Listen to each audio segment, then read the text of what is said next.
An 82-year-old war veteran was just grabbing coffee at a roadside diner when a little girl screamed. Without thinking, he threw himself in front of her right as the gun went off. The bullet hit him. The town froze.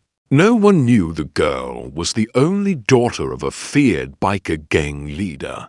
But the next morning, the roar of 40 Harleys echoed down Main Street. What happened next stunned the entire town. Before we dive in, tell us in the comments, where in the world are you washing from? The bullet came out of nowhere. A single sharp crack that split the spring afternoon like a thunderclap. And before anyone could scream, before the girl in the pink jacket even understood what had happened, the old man was already moving, throwing himself in front of her without hesitation, his arms wrapping her like a human shield, eyes calm, not from lack of fear, but from a lifetime of knowing exactly what it meant to give everything for someone else, even a stranger. Blood bloomed across his cardigan as the force of the impact slammed them both into the grass. Outside the diner, where minutes ago she had been laughing over ice cream, and now silence rang out across the small town parking lot, shattered only by the panicked screams of bystanders and the screech of fleeing tires. From a blacked-out muscle car disappearing into the horizon, while the girl sobbed into his chest, crying for help that had already come in the form of a man who hadn't hesitated for even half a heartbeat.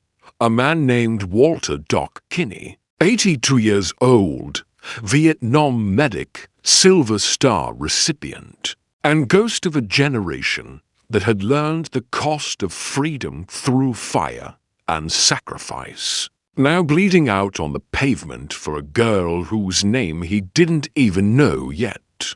And as paramedics arrived, as his blood soaked through the girl's pink coat and police cordoned off the scene, no one knew what to make of the fact that the man who saved her hadn't said a single word, hadn't cried out, hadn't cursed, hadn't screamed, just whispered, "It's gonna be all right, sweetheart," and then closed his eyes, still holding her tight.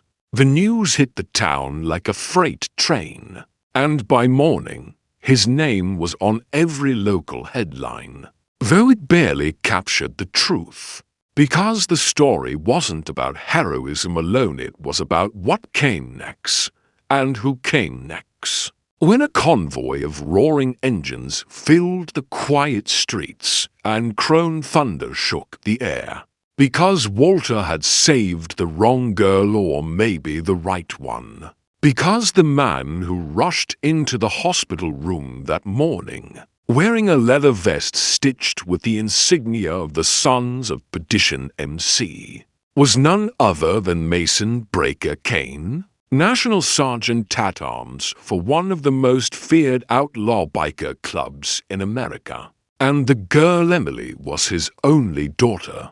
Mason hadn't cried since prison, but that day, standing beside the hospital bed where the old man lay half-conscious, tubes in his arm, oxygen hissing, blood transfusions fighting to keep him tethered to this side of life, he dropped to his knees and whispered, "You saved my baby," before pressing his forehead to the veteran's hand. And what followed was a storm of rage and loyalty so fierce that even local law enforcement didn't know what to do when 50 bikers arrived by dusk, patch-covered jackets and war faces glinting under the gas station lights, demanding justice, answers, and vengeance, not just for the shooting, but for a world that had left a man like Walter to live alone in a trailer outside town,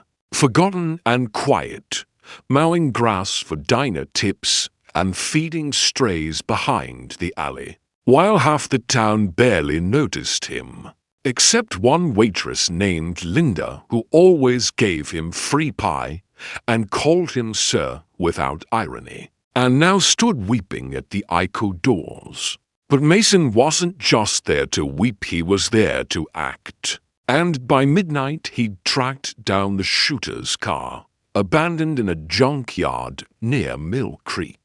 Bullet holes in the door and blood on the steering wheel. And within 12 hours, a man named Charlie Wrench, Delgado, known associate of the Iron Vultures, a rival club long at war with the Sons, was dragged into the sheriff's office with a busted lip, and the kind of bruises that said, if he hadn't come quietly, you let him walk. Mason growled to Sheriff Dunbar, or we handle it our way. But Walter, hearing this from his hospital bed, sent a note through Linda, scribbled with shaking hands. Don't make me die saving her. Just to spill more blood, make it mean something. And that note was read aloud by the sheriff at a town meeting the next morning, where the Sons stood silent at the back, leather and steel blending with the quiet rage of men used to violence, but now told to hold back for something higher. And then came the twist no one expected, because when the hospital bill came due, tens of thousands of dollars for surgeries, trauma care, and rehab, Mason stepped forward with a check. But so did Linda with a tip jar full of bills from regulars. And then the mayor himself announced that the town had started a GoFundMe. And within 48 hours, Walter Kinney's name was viral across the country. #Veteran Shield. #Hetuk the Bullet, and donations poured in from every state. From every vet, biker, waitress, teacher, soldier, and single mom who had ever wished someone would notice the quiet hero at the edge of the room.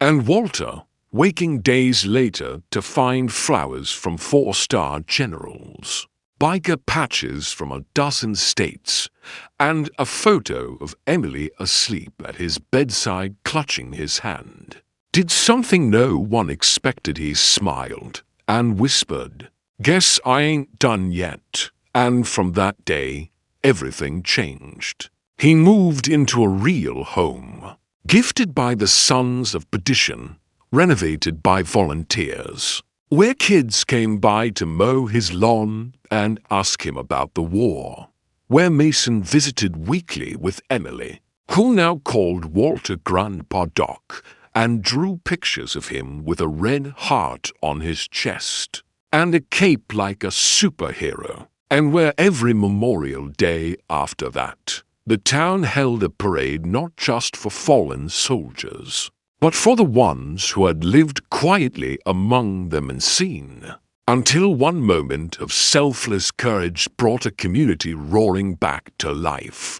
But the most unforgettable moment came exactly 1 year later, when Walter, now 83, stood under a blue sky holding Emily's hand, the same diner in the background, and saluted a new flagpole erected with his name beneath it. As hundreds watched, and Mason whispered, "You didn't just save my daughter, old man. You saved all of us, because sometimes the bullet that was meant to destroy one life ends up stitching a dozen broken ones together. And sometimes the quietest people hold the loudest legacy. Not in medals, but in love earned through sacrifice, and strangers turned family by a single impossible choice."